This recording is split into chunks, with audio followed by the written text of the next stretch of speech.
Kuya,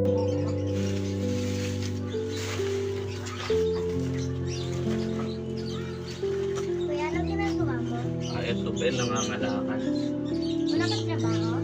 Wala, hindi kasi ako nakapagtapos kaya walang tumatanggap sa akin para magtrabaho. At kapal dagdag pang akin. Thank you.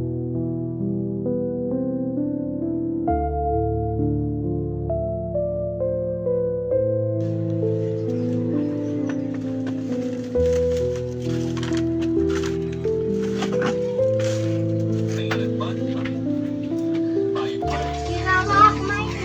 Ako sa gihawak dyan. Alam ko sabi punta, sabi na punta ka daw doon. Ay, thank you, Ben. Maraming salamat. Dito pa ba ako sa bahay? Papa, may gusto kang sabihin. Bakit ba? Ba't ko na ba pera mo? Oh. Palis na ba ako, boss? Papa, may gusto. Kulang pa ba yan? Oh! Kuya, pwedeng mangingi ng pera. Ben, nalala ka to naman, hindi ka maraming trabaho? Hindi po kasi ako nakapag-aral ko. Ano kasalanan ko ba? Hindi ka nakapagtapos ng pag-aaral? Kaya hindi ka wala kang trabaho?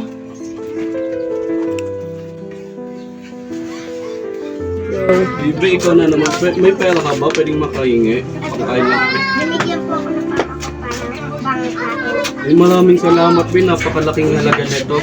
Pwede po ako sumama sa inyo. Hindi pwede, Ben. Nangangalakal pa ako eh. Kasama lang po ako sa iyo eh. Pero wala akong bahay, Ben. Sa kalsada lang ako nakatira. Sasama lang ako sa iyo, okay lang. Sige, okay lang.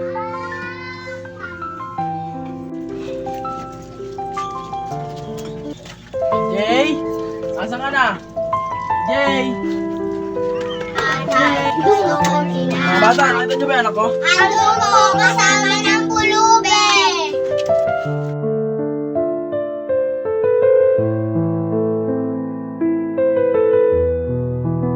Uyo ka nga dyan. Kita mo ang baho-baho niyan. Hindi tayo nagkakamali ka. Gusto kasi kitang kausapin ka nila. O, ano ba kasi yun, nak? Bumagsak ako sa exam. Ba't ka bumagsak? Ba't di ba nag-review ka? Sa totoo lang tayo, hindi talaga po ako nakapag-review. Namimiss ko na po kasi si nanay tapos namimiss na rin po kasama. Ba't? Hindi ko po nararamdaman yung oras. Nakita ko po kasi si Kuya. Kaya po ako sumama sa kanya tapos sa kanya ko lang po kinuwento lahat ng problema ko. Napakamalas ko sa mundo. Tapos sinabi sa akin ni Kuya na hindi pala ako malas sa mundo. Kagaya ng bulag na nangangarap na makakita pero nagagawa ko lahat. Ayun ang lahat ng sinabi sa akin ni Kuya para malakasin ang loob ko. Ay, ganun ba, anak? Sorry guys sa lahat ng mga masasamang sinabi ko sa'yo. Okay lang po yun. Naiintindihan ko naman po. Basta sa susunod na lang po,